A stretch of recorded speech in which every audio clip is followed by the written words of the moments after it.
Mr. Sir's new business associate has a somewhat checkered past. To wit, not one, but at least two female objects of his affection are now deceased.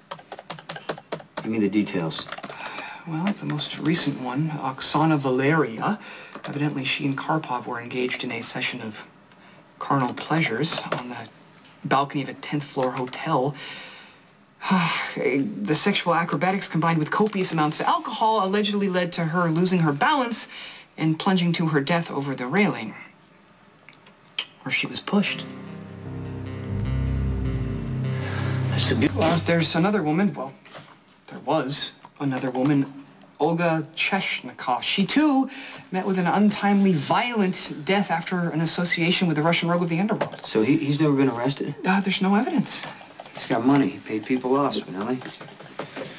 It is obvious that Comrade Karpov has no respect for women, and that's a character trait which Mr. Sir would certainly not approve. So perhaps if the not-so-retired one was enlightened, maybe he would avoid this disastrous alliance. I want to know what product Karpov is shipping, okay? I want to know who he's working with in the States. I want to know how he pays his people. I need to shut this guy down before he gets a foothold in Port Charles. Forgive the Jackal's contradiction, but if step one is to find out what's in the shipments, then perhaps the cyber world is not the place where we need to be. A harsher, more informative reality is called for. What are you talking about? Well, we need to leave the safe confines of our inner sanctum and converge on the lair of the Russian rogue himself. In other words, the grasshopper and the master must conduct a stakeout.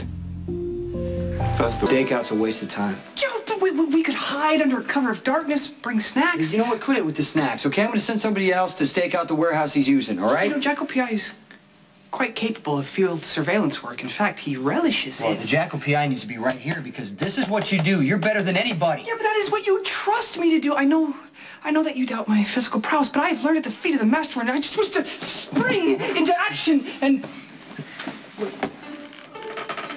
I don't want to risk you getting hurt. I wish to risk myself. I know you have reasons to doubt me, but you know what? You can't walk in here anytime you feel like walking in here, If I did, who would stick up for Spinelli? I hope you're not coming down on him for telling me about that Karpov stuff. I'm gonna keep your stupid mob secrets for Spinelli's sake. Don't worry, Spinelli. If I could keep my mouth shut about Lulu being a murderer, I could keep quiet about pretty much anything. Now is not the best time to challenge Stone Cold. Please, like Jason's ever in a good mood. He needs to keep his mouth shut. He's putting you at risk. Hey, I can keep a secret, okay? Considering all the stuff I've covered up, I mean, you can call me an expert. The Jackal does not mind danger. In fact, he relishes the opportunity to dive right in. And you need to stop jumping on the chair. You're going to hurt yourself.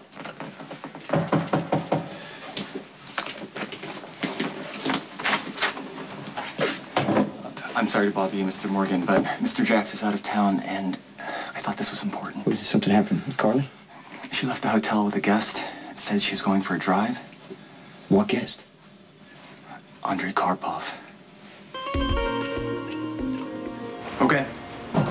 You can activate the GPS in Karpov's car all the way from here? That's child's play, really. You really are a genius. Well, since the esteemed Marty was astute enough to provide the license plate number of the...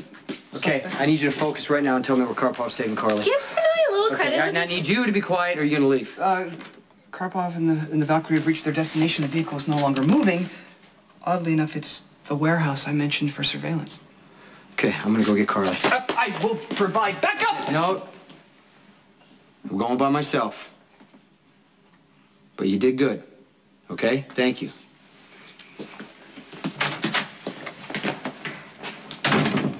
Jason's right, you did great. He would be lost without you. Yeah, my cyber dominance is well established, but it's obvious it's the only thing that Stone Cold thinks I'm good for. In his eyes, I am a dust mite, unfit for the feats of daring do that I so wish to accomplish.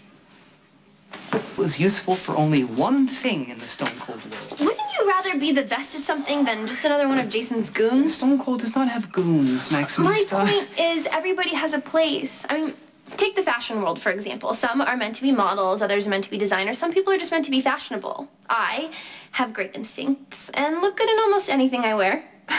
You, the great Spinelli, are ace of cyberspace. No one's better. It's true, but I still envy Stone Cold. I get that. As brilliant as Kate is, she's a tough cookie. Could cut you like a razor blade. Jason, he feels no fear, or much else for that matter. So he gets shot at. Oh, what's so great about that? What I envy is the the quality and quantity of the women that fall at the master's feet. You have to stop calling him the master, Spinelli. That only reinforces this idea you have that you're subservient and you're totally superior to Jason. As women, I mean, we're not so great. We lie and cheat and manipulate. Well, certainly not all women. Not Georgie. You already had the greatest girl in the world fall in love with you. Doesn't that say something? Yeah. Wise Georgie's gone. And while I will not soon forget the wise and gentle one, I have needs, feelings. But it is becoming increasingly apparent that it's the manly man that gets the girl. You know, the slick gunslinger, the debonair double agent, the avid athlete, all who possess qualities that the jackal profoundly lacks. Oh, that is the dumbest thing I have ever heard come out of your usually brilliant mouth. There is nothing lacking about you at all.